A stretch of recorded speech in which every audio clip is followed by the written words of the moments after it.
面对各种全校师生所期待脑骨校舍听读中间工程，上午伫献家队优美的音乐加热舞社热烈的气氛当中，正式落成启用。其中黄伟霆、教育长陈新辉等侪侪贵宾，拢到场观礼，见证这历史性的一刻。2、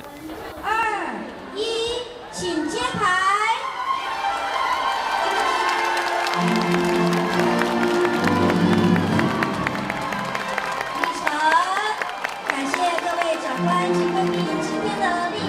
经过了解，旧校舍已经超过50栋，市府争取教育部补助开1亿1000多万来订起，以图书馆作为建筑的核心，希望新的校舍除了成为校园知识的中心，嘛是社区的学习中心，而且新校舍嘛是由学生家己来号名，更有意义。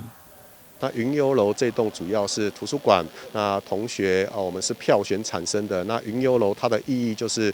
能够云游书海，那徜徉在这个校园当中成长。那经过蜕变之后，我们能够展翅高飞，追寻自己的梦想。所以这个是大概这2栋大楼它的名称的一个意义。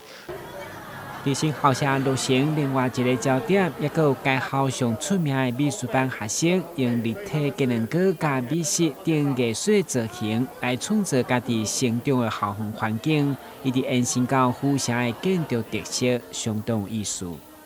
利用烘焙艺术这样的一个方式来做呈现例如说我们有南科考古馆